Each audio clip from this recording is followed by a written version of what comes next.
It is today day 24, and day 23 really brought up some very interesting in evidence that was given to the Commission by the head of crime intelligence, and that is, of course, General Dumisani Khumalo. And quite interesting because earlier in the morning there was, of course, that breaking news about an attempt on a Brown Mokgotsi, attempt on his life allegedly, but of course we know that there was shooting on his car. In terms of the further details with regard to that, the police are still investigating. But I'm joined now by Mike Bolhuis, who is, of course, a specialist looking into matters of crime and criminal activity. Mike, thanks so much for coming through.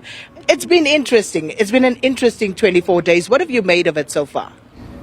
Well, I'm surprised about the lawlessness. The lawlessness has just been exposed more and more. You know, it clearly showed that crime pays, and these criminals commit these crimes because they can and can get away with it. What is also interesting is that the Hadidas always make a noise when they fly over.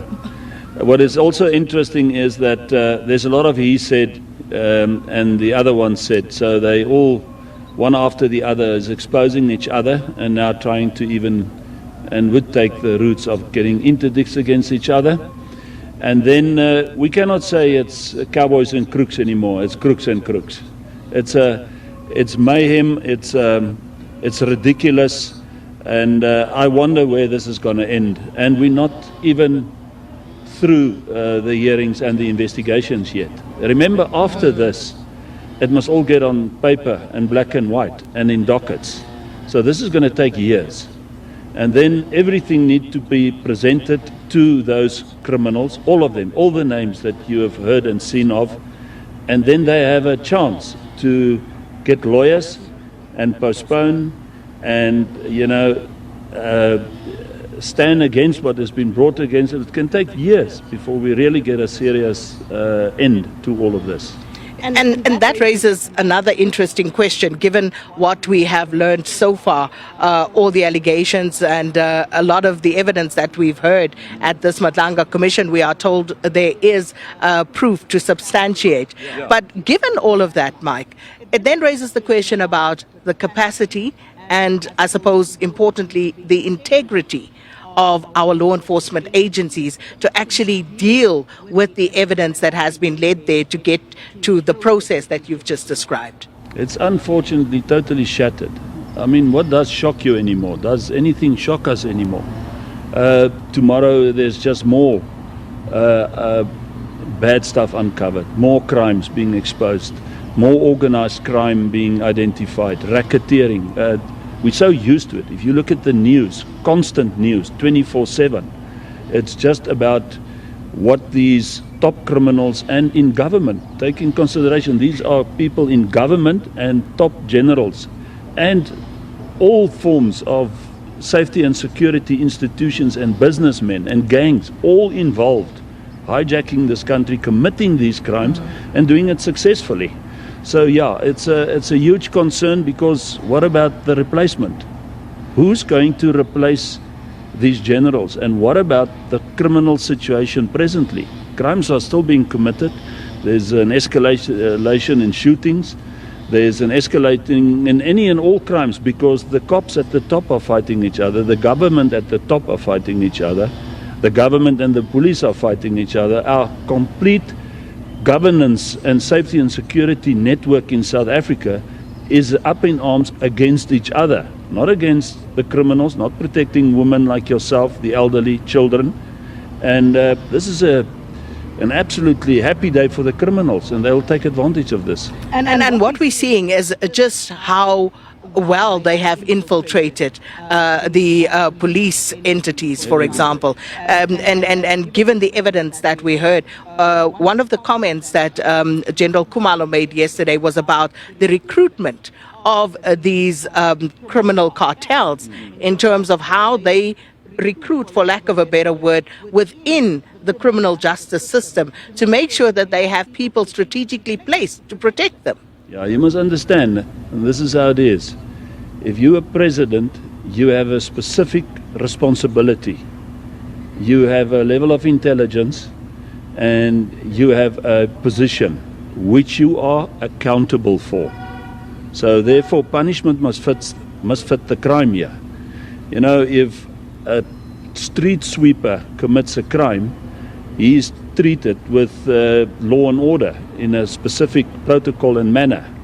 The same should be the president, the same should be the ministers, the same should be the generals, the same should be the top businessmen, and all those connections specifically mentioned in this inquiries and investigations. So there can be no favoritism here, because the public is watching. You cannot say, yeah, because he's the president, or because he's a minister, or because he's a general, we'll walk on ice and we'll tread carefully. He needs to be treated the same as the guy that sweeps the street. Otherwise, it's not justice.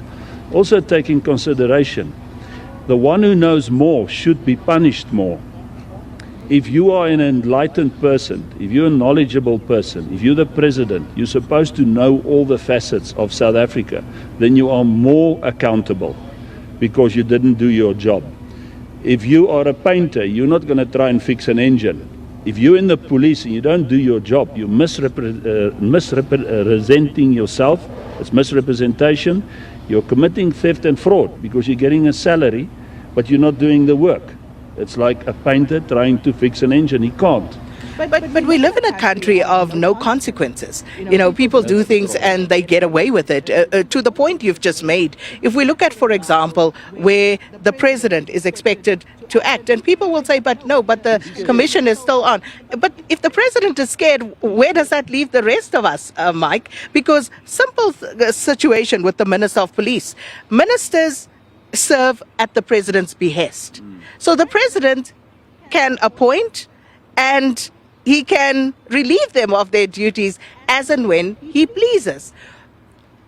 Instead of, for example, let me ask you this. Listening to the allegations against the suspended or the police minister who's on special leave, not suspended, he's on special leave, Senzo Mkhunu. Yeah. How should the president have dealt with that situation? Let me answer that with how he should have dealt right from the start. The moment General Nkwanazi stood up, although he broke protocol, he had to. He had no other choice because it's been going on for years.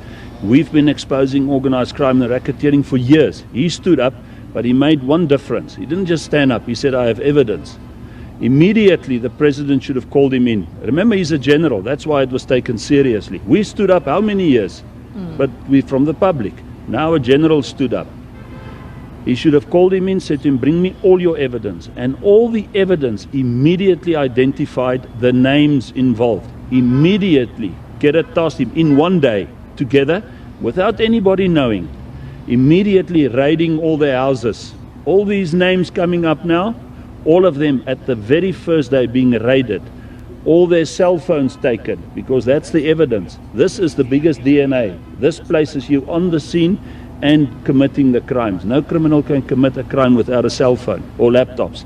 Taking everything they have, digital, electronic, freezing all accounts, taking all the cars, not putting them on special leave, suspending them, and immediately and quickly finish up with the evidence and information and then give an answer. This is how we've done it now. They've had so many times, months to just get rid of evidence, information, etc., and plan for these hearings. So I think this is going to play out over years. Remember, all of this must still be presented on black and white. All of this must be presented to them, the accused. All of them will take it through with lawyers. We see it. And all of them will try and negotiate. It will play out over years, it will take a long time. And they will say, yeah, but we want to see the footage again because we don't believe this document. There will be so many little things that they will bring up to play it out in time in order to get away. But that's what the president should have done. And as you said, we've known that the system is broken. Perhaps we didn't know the granular details of perhaps just how far it went and what the exact allegations may be. So why haven't they done anything if they knew? This top structure that we're seeing now all have files on each other. And for years it's been on a basis of, this is how organized crime and racketeering works. If you talk, I talk. I talk about your private taxi organization or your private clothing business or your this or this holiday or that payment you've made there. All of these guys know of each other. And here's the shocking thing. The president knows of these things and he left it. My biggest... But how do you know that he knows? He knows. There's no way you are president of a country and don't have informants. Let me tell you, the president is the go-to guy. He has a string of informants standing from here to there that couldn't wait, talking, telling him, giving him information. There's no such thing that he doesn't know about Sabia or the minister or all these names. I don't even mention names anymore. The president is always shocked like the rest of us when these things happen. The president is a very good actor and he's a businessman and he is scared. And I've said this before and I have no qualms about saying it because I understand this is a land of extreme intimidation. This is a land of extreme violence, so he might be scared of being killed. He might be scared by others just exposing him more and more. So he, in my opinion, all of these guys are trying to get out of this. Remember, not one of them is going to say, you know what, you got me. I'm sorry, what can I do to put it right? I want to care for the public. I want to protect and serve. I want to do my duty. I've neglected. I've been selfish. Yes, I've got a Lamborghini. Yes, I've stolen. Yes, I've made mistakes. But we are a God-fearing country. I'm going to put it right with God. Here I am. I want to serve the public. Wouldn't that go down much better? Who will do that? Who will step up and say, listen, we were wrong? Well, the government. Why don't the president get all these guys together and say, hey guys, we have a nation to run here. We have stolen their money. So how do we fix it, Mike? Because looking, where do you think? It's a problem. So now. can it be fixed? You know, I'm a believer and I pray to God that it would be. But we're living in end times, so I'm known to say what I mean and mean what I say. And I'm very, very shocked to the depth and the lawlessness where crime, you know, the law protects the criminal as well. We see it very clearly here. And the law is not feared and respected. And the selfishness and the level of what I have experienced in the 40 years that I've been doing this and the escalation thereof, I'm very concerned that we have been left behind and that it cannot be replaced. All right, let me ask you this. Who will you replace Sabia with? Name me a general. I don't know, and I don't know them well enough let's ask the public. in the ranks. Who will they put in place of, say there's 50 of these guys that's going. Who will they replace them with? Remember what a policeman is. A policeman is somebody, number one, with an attitude to protect and serve. Not only that, how many of these generals know the policing books? You go and ask them in the next hearing, outside here, but now they've heard me ask that. Ask him to explain to you what fraud is. How many of these policemen was a constable, captain, brigadier, general? How many of them are in a position politically?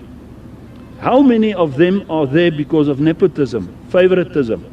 They don't know what policing is. Now, you see, this presents a serious problem because going back to your second point that you made around the follow-through that needs to happen once all of this evidence has been concluded. But that's the question. So to what end is all of this happening? Look, unfortunately, and I have to blame the public a bit, they chose the ANC. They chose this general. So you think this is about the ANC? It's about the ANC, definitely. The ANC definitely. Explain. I'll tell you why. The ANC has all power, and they can make the difference, but they don't, and that's why I hold them accountable. They are the ruling party. There is no other party that can stand against them. So we have to give the ANC right of reply on that then. So what should they be responding to? They should be responding like I've previously said. They should own up. Is this just fabrication or is this facts that we have been exposing? That's what's been happening in the last 6 months. It's facts. But is it only the ANC? It's the public and the ANC. It is the general public's choice of the ruling party, which is supposed to own up and take control. But we have a GNU now and it's still going on. At the end of the day, it boils down to back what you have said. Who is going to govern this country? Who is going to take lead? Who's going to take responsibility, accountability, and who is going to say, this is it. Like we always say, enough is enough. Who is going to stand up and say, we can see what's going on here? We are leaving the public behind. Remember what I said about a policeman, as somebody that wants to protect and serve, that knows policing, that can at least run 100 meters, that really wants to, that is the go-to guy. Would you go to a police station if you had trouble, or you rather call me? We will leave it on that note. I will not answer that. Mike Bolhuis, thank you so much. Mike is, of course, specialist investigator into serious crimes, speaking to us this morning about the evidence here at the Madlanga Commission and, of course, the all-important question of what happens after this.